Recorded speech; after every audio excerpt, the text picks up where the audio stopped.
So here's a breakdown of my notepad. I'm gonna go step by step through all this. People have been asking me for more information. I've just been super busy. Today is Thanksgiving, so I have some time off. Um, Here we have, I was analyzing the Amjadi transmission based on some NASA stuff. Ahmed Amjadi, he invented this transmission, but this schematic doesn't give you enough. You can search it on Google. But then, I was just wondering why there isn't a good CVT. They're all flawed. So I wanted to invent one. But then soon after, like you can see, shortly after thinking about that question, I quickly went to the question of quantum entanglement. Like, how do you, continuously variable transmission can explain a lot of stuff about physics. So right away, I was like more into the physics than the mechanics. Right away, and I gave up on the whole mechanical side of it and started doing all physics because I like physics more. But so anyway, I just here's some ideas of. I hope you guys can see this well. It's just a spiral curve formula. So you have just a standard spiral curve. There's some formulas relating to curvature and stuff like that. So then I came up with this concept, but I couldn't draw it in 3D at the time. I wasn't really very adept at 3D stuff. But this is actually a cross section of a fractal gear, like if you were to cross section it. And that was, I had people sign it in 1999 to prove that. That's my brother and my dad. So just to prove that it was conception, some patent experts told me to do that. That's why I did the whole journal. So anyway, here I'm analyzing some forces or something. I don't even remember all what I did. I have to review it again. But so you got the torque, blah blah blah. Most of that is kind of useless. So how do you make a continuously variable transmission like in just 2 dimensions? That's what I'm thinking here. I mean, in the sense that there's only it's only moving in 2 dimensions. Like the parts are only moving in 2 dimensions, not 3 dimensions. So they're trying to simplify the problem to find an easier way. This right here could have been a continuously variable transmission. I could have completed it by where's the final? It's here somewhere. Here, I completed it. But then I didn't want to release it right away because so that is this piece and then this piece. It's pretty cool CVT. But I didn't like it. I wanted a perfect one. And also I was more interested in the physics. So in order to explain the physics of it all, I had to create a CVT. In my mind, this is my thinking anyway, I had to create a CVT that uses only one form. Because it has to be that way. Because if you rewind to the beginning of time, beginning of matter, or whatever you want to call it, one form begets another form. So it has to be just one form.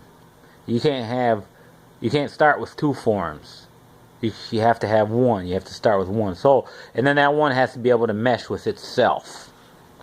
So that was my objective throughout. How to make a transmission with just one shape. Like a full-blown, infinitely variable, continuously variable transmission. Here, I don't know what the heck is.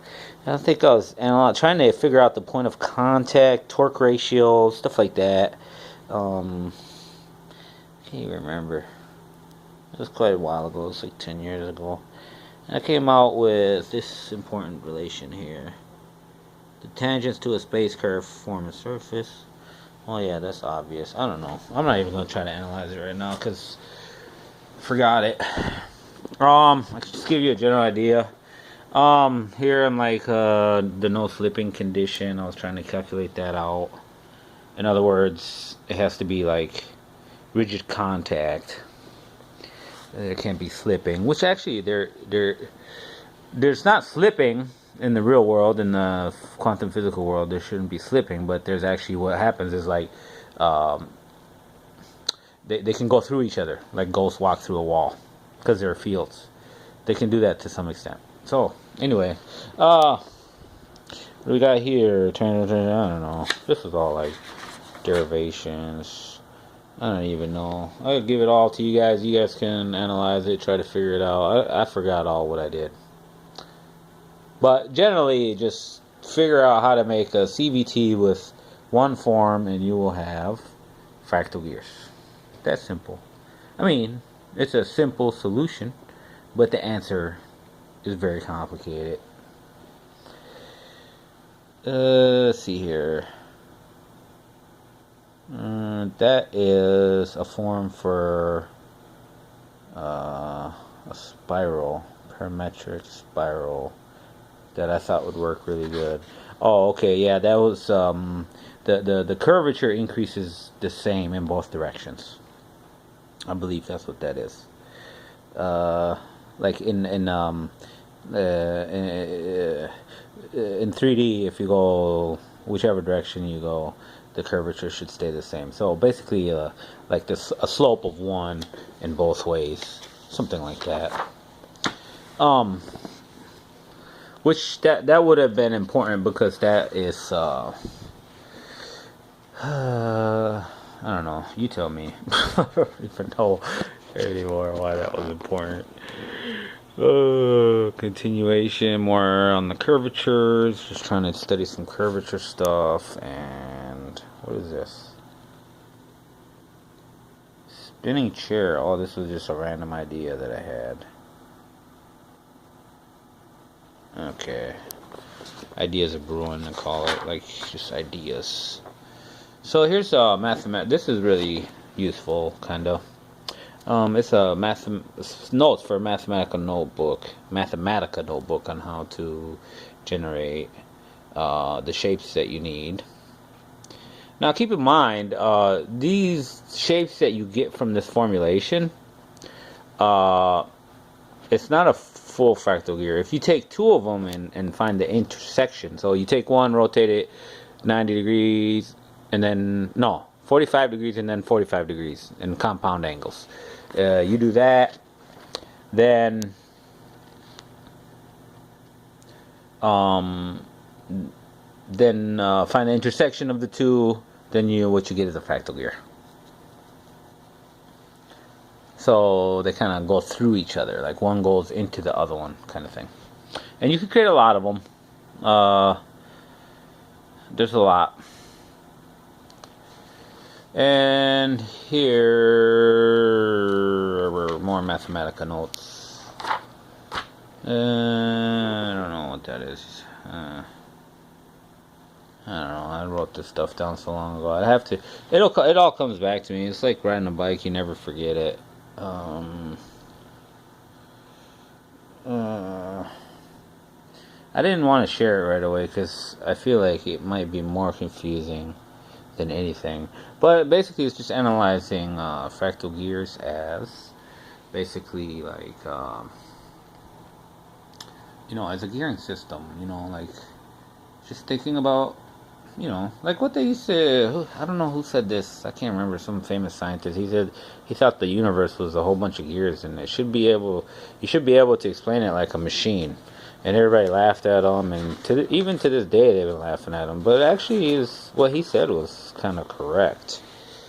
That the universe is a giant machine. And some more stuff. Maybe some smart mathematicians can extract some info out of this that I passed up. I don't know. What does size do? That's answering the question. The age-old question. Does size matter? I don't know. I hope you guys can read it and see it.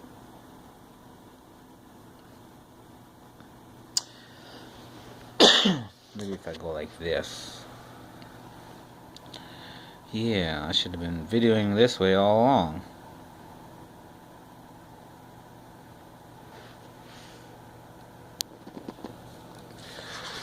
And so here I proved what I'm trying to do is impossible. The impossibility of continuously variable gearing, theoretically. So just had to prove it impossible and then try to solve it. So yikes. And here we go. Blah blah blah blah blah blah. And this is kind of important right here.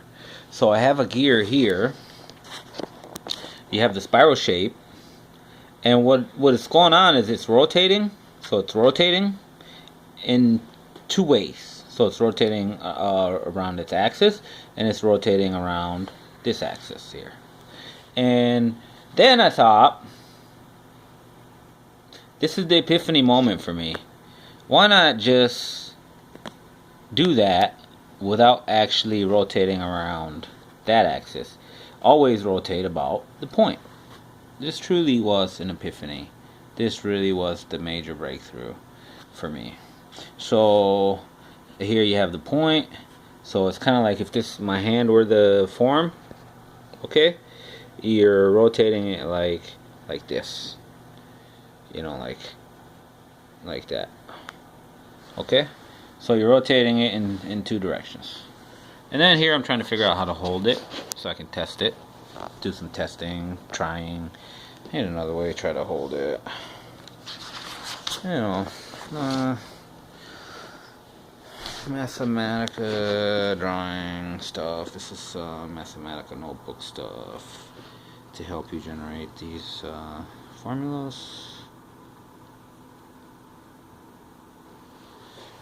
Here's the actual kind of something that works, I think. I don't know, I've lost track of what worked and what didn't work. So it's kind of a mess.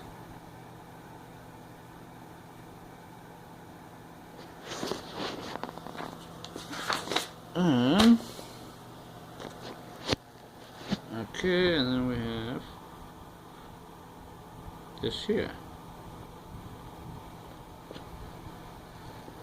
Now, I'm gonna take you guys. This is the beginning of my bike power pack, which is available on eBay for sale. But this is totally ridiculous looking compared to the actual final one. Totally. Actually, no, this is a energy conserving system, but I turned it into what's called a bike power pack. I sell those. That's my main source of living right now. So if you want to support my efforts, go on there and on eBay and buy a bike power pack. Pogo brake calculations. I mean, you guys probably aren't interested in that. I was thinking of how to conserve energy on my bike. Energy harnessing. That was always something interesting to me. So it's just a side note. I don't know if anybody's interested. Blah blah blah. But anyway, so I'm gonna take you over here to show you the formula. Final result of all that is right here. Okay, idealized fractal form. Now this is when you punch this formula into Mathematica or anything, you'll get some funky geometry. Okay, but I believe the geometry contained in this formula will explain multiple dimensions, and if you plot it, it can actually give you a visual picture that's actually makes the multiple dimensions understandable somewhat or visualizable. So then we have here, when I put this was the epiphany moment that allowed me to figure out the spacing. I was kind of, sometimes when you're doing things by yourself, the simplest things will slow you down. This helps you with the spacing, you know, when you arrange them, A, B, etc., etc.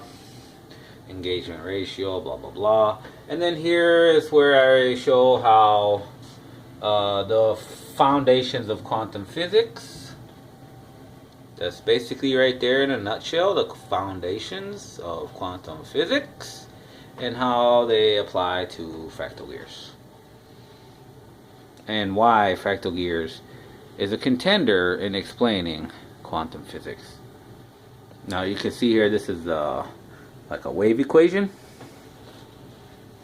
electron waves and atoms, but I kind of drew in blue the outline of it, you know, so therefore you can see how fractal gears can create every single waveform. Okay, and here's some other stuff. And also here's how, how about Schrodinger's equation. This kind of went a little bit beyond my knowledge level. So I was trying to figure out the 3D plot, a complete timeline of contact. So like, where do these gears touch for all time? And basically what I figured out is, if you have that, it's just going to be another fractal gear. So the 3D plot, complete timeline of contact from -infinity to infinity is just another fractal gear. And I think that this Schrodinger's equation is useful for understanding the motions, the mechanical side of it, and then this Schrodinger's equation would be applicable if someone wanted to get into the physics, like deep into it. It's more complicated. And then here I try to go into how, this isn't really telling you much, yeah, but anyway, I believe what I was starting to figure out here, and this just shows you this isn't really even telling you anything, but what I believe is that